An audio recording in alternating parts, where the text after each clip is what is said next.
Today we're going to be going over the 8 keys of having a great block start and really getting into the specifics within each one of those 8 categories. I want to make it very clear what it is that you want to be able to work on within each of these 8 parts of the start to make it so you can have a great block start, to make it so you could run faster immediately. We're going to hop right into it. Okay, first thing I want you to understand with this, and I just used a few different athletes here. We're using Trayvon Bromell, we're using Christian Coleman, we're going to be using even Shelly-Ann Fraser-Price, we have Sha'Carri Richardson. And the idea here and the concept and the thing to understand is I've literally watched thousands of different types of sprints as well as in different types of block starts, as well as put just hours and hours into this. I mean, you could see this is what I'm doing all the time. And I say that just to be able to not brag or anything like that, but just to make it so you understand that this is not the first time. I'm not guessing here when it comes to these 8 things. These are 8 things that are very, very important, and eight things that you should be able to really identify within your block start to make it so then you can get a clear understanding of what it is you need to get better. Each category is like a bucket that you want to be able to say, okay, am I doing that effectively? And be able to at least get an idea of how to look at that in an objective way to make it so you know that you can either get better or you are already good enough. So the first one we're going to be talking about is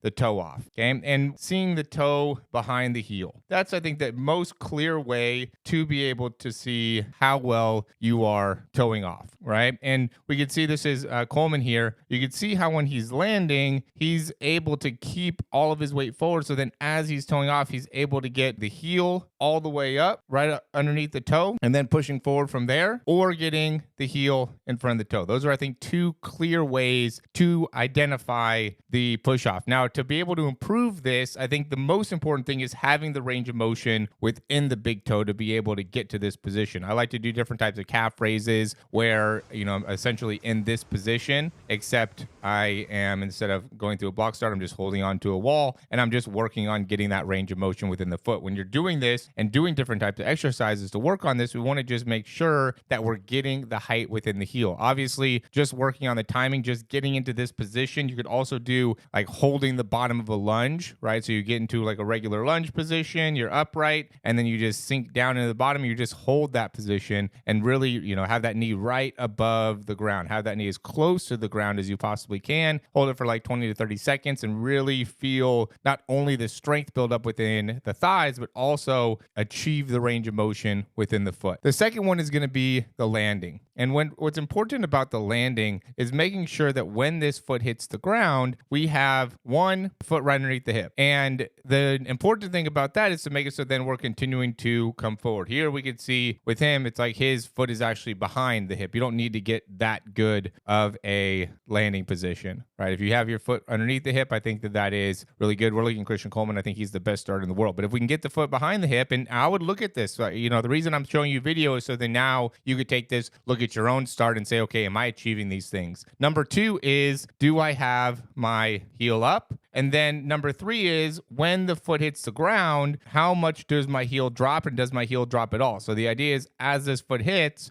we want to be able to immediately push right back off. The way to be able to do that, and I've talked about this in the past, is 1, we need to have the foot in a pronated position. What is pronation? Pronation is when the foot is essentially even, right? We want to be here. Supinated would be if my pinky toe was lower than my big toe, landing essentially on the outside part of the foot, or landing more with the outside part of the foot. That's what you want to avoid. We also want to make it so as the foot's hitting the ground, we're either going kind of downwards with the foot or backwards with the foot. Really, priority would be to be able to get the foot to be slightly backwards, but right now we can see with Coleman, he's just going straight downwards with it, which makes it so then we can, from there, just get right up onto our big toe. If we're going inwards, that's really what we want to avoid, is in or outward movements. Now that's going to make it so the ankle will drop and we won't be able to effectively maintain the height within the heel. That's what's most important here, is we got to make sure that that heel stays up and we're nice and stable within that heel as we're landing. Number 3 is the cycle of the leg. What are we doing with the foot, with the leg as it's coming off the ground? To me, I think having a good heel recovery is critical. A good low heel recovery is critical. Now, there's some people that like to drag the foot. It looks like that's what Christian Coleman's doing here. There's some people that don't drag the foot as much. Okay, this is Trayvon Bromell. He's going again with a bit of a toe drag. Again, Christian Coleman. We have Shelly-Ann here. She doesn't drag the foot as much, right? She's a little bit higher with the foot as she's coming through. But what's important is we don't want to end up lifting with the heel as much as we want to be driving through with the foot. Not everybody is lifting that toe or dragging that toe. A lot of guys are just keeping that toe pretty low to the ground. You don't have to be dragging the toe. I do think that that could be an effective way to address an issue or address a high heel recovery if that ends up being something that you are consistently doing. Number 4 is the arm swing. Now with the arm swing, what we want to be able to understand is that first movement, that elbow wants to be coming up and the hand and the wrist wants to, the best that we can, be coming back. And this wants to be, I think, the general height we want to get to where that elbow is getting more towards like the head. We don't want to end up having the elbow low. That ends up being, I think, the common mistake that I see within the block start is that people end up getting too low with their elbow as it comes through and therefore won't be able to have good balance. What makes it so you can land with so much weight forward is by being able to get that elbow all the way up to help maintain a good balance within your body. So really driving that elbow through. And then it's important too, I guess another 2 things. One, we don't want to be too wide with the hand going back. Okay. And then we also don't want to get stuck with our hand too far back behind us so we can't come through. Notice how good of a job Coleman does is being able to really switch hands right away.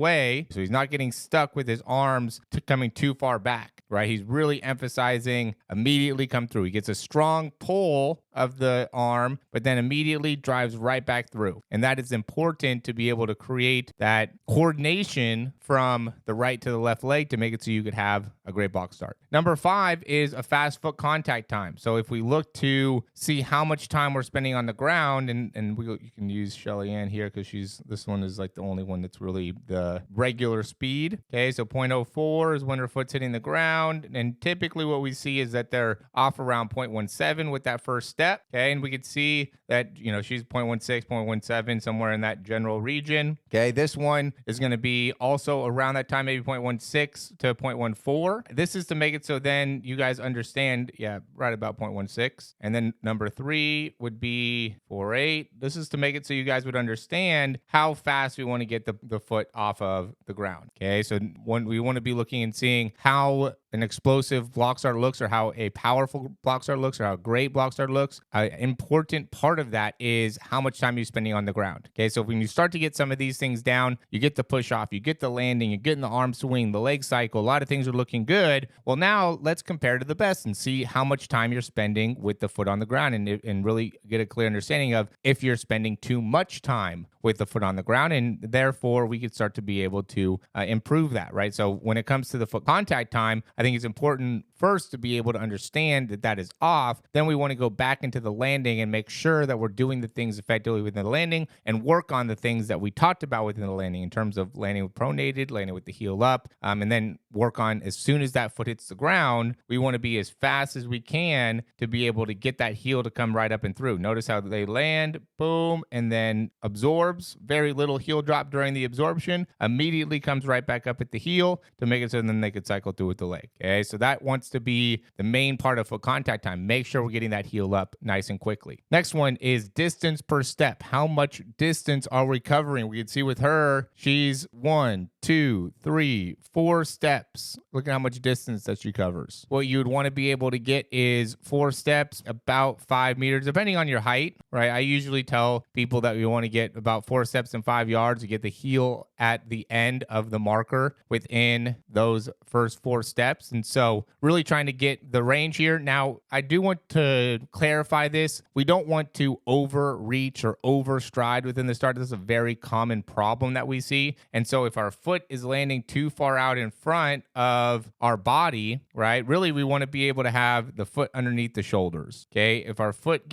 ends up getting too far out in front of the shoulders, then we're overstriding. And then the distance per step is actually a null thing, right? It's not something that's actually helping you. It's actually something that's hurting you because you're trying too hard to go in and overstride. And typically, if you are in that category, you don't have a fast foot contact time, right? And you're also probably landing more towards the heel, not towards the front part of the foot. So those types of things are going to be important parts that you want to be able to consider. Going to number 7, which is the foot height or the dorsiflexion, right? Being able to get into good foot height position. Okay. And that goes into having a good distance per step, is being able to maximize the dorsiflexion as you're bringing the foot through. This could also go into knee height, right? I didn't want to make an extra one. I could easily made this 9 and said knee height and foot height. There's no way you can get good foot height without getting good knee height. Both of those are going to happen at the same time. And so a key part of having a good start is maintaining great dorsiflexion. So as this foot comes out the ground, right, you're seeing a great job of toe off. Well, from the toe off, he's also doing an excellent job of not wasting any motion or any time and being able to get the toe right back up and through to make it so now he can maintain great foot height through here, right? What I'll see a lot of people do is lift high within the heel, right? So instead of